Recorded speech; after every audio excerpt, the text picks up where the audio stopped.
Realme note series recently launch করলো Realme note 60।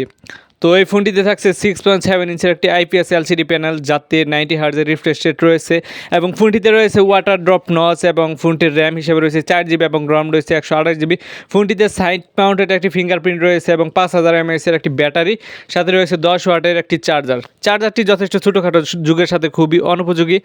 তো কেমন লাগলো প্যাকেজটি? যদি ভালো লাগে অবশ্যই কমেন্ট বক্সে জানিয়ে দিতে ভুলবেন না। ফোনটির দাম তেমন বেশি নয়, মাত্র 11,999 টাকা। যারা সাধারণত এন্ট্রি লেভেল বাজেটের একটি ফোন খুঁজছেন তাদের জন্য এই ভিডিওটি না টেনে সম্পূর্ণ ভিডিও দেখতে থাকুন, এবং যারা চ্যানেলে নতুন আছেন তারা অবশ্যই একটি সাবস্ক্রাইব করে দিয়ে যাবেন, আর ভিডিওটি ভালো লাগলে অবশ্যই একটি লাইক করবেন। বডি ফ্রেমে প্লাস্টিক ব্যবহার করা হয়েছে, এটা আমরা সবাই জানি, কিন্তু বডি ফ্রেমে প্লাস্টিক ব্যবহার করা হলেও এর ভিতরে রয়েছে ডাইকাস্ট অ্যালুমিনিয়াম চেসিসের প্রোটেকশন, যা আপনার ফোনে ওয়াটার অ্যান্ড স্প্ল্যাশ প্রুফ হিসাবে কাজ করবে। আপনার ফোন যদি হাত থেকে পানিতে পড়ে যায় অথবা ধুলাবালিতে পড়ে যায়, তাহলে ধুলাবালি এবং পানি ঢুকবে না, এ ব্যাপারে আপনি নিশ্চিত থাকতে পারেন, কারণ এই ফোনে IP64 এর রেটিং রয়েছে।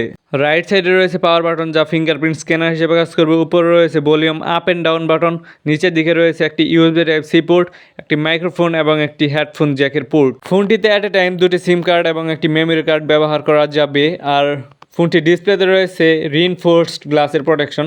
আমরা অনেক ইউটিউবারদের দেখেছি যে ফোন ফেলে দিয়েছে বা ফোনের উপর দিয়ে গাড়ি চালিয়ে দিয়েছে, তবু ফোনে কিছু হয়নি। এটি অনেক শক্তপোক্ত প্রোটেকশন।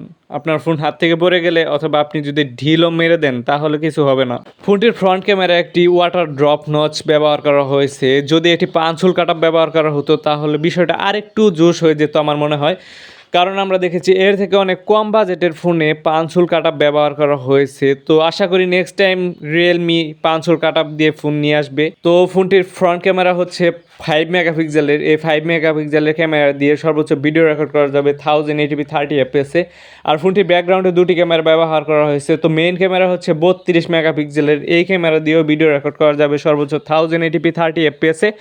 আর রয়েছে একটি অক্সিলারি লেন্স। যারা সাধারণত স্টাইলিশ ফোন পছন্দ করেন তাদের এই বিষয়টা ভালো লাগবে আশা করি। তো আমার অনেক বেশি ভালো লেগেছে বিষয়টা। ফোনটির প্রসেসর সিস্টেমে ব্যবহার করা হয়েছে ইউনিসকের T612 এর একটি প্রসেসর, যা 10-12 হাজার টাকার মধ্যে শক্তিশালী একটি প্রসেসর। তো এই প্রসেসর দিয়ে আপনি gaming plus day to day task খুব ভালোভাবে করতে পারবেন। যারা সাধারণত ব্যাকগ্রাউন্ডে অ্যাট এ টাইম 2-3টা অ্যাপস বা তারও বেশি অ্যাপস রেখে কাজ করেন, তারা একটু বেশি র্যামেটা কেনার চেষ্টা করবেন, কেননা 4 জিবি র্যাম দিয়ে আপনি তেমনটা ভালো আশা করতে পারবেন না। তো আপনার ইচ্ছা অনুযায়ী, আপনার সামর্থ্য অনুযায়ী, আপনার কাজ অনুযায়ী আপনি ফোনটি নেবেন আশা করি। ভিডিওটি কেমন লাগলো অবশ্যই কমেন্ট বক্সে জানিয়ে দিতে ভুলবেন না। যদি ভালো লাগলো অবশ্যই একটি লাইক করবেন, এবং আপনার জানা কোনো তথ্য যদি এই ভিডিওতে উল্লেখ করা না হয় তাহলে অবশ্যই কমেন্ট বক্সে জানিয়ে দিতে ভুলবেন না, এবং আমাদের এই পরিবারের সদস্য না হয়ে থাকলে অবশ্যই একটি সাবস্ক্রাইব করে দিয়ে যাবেন।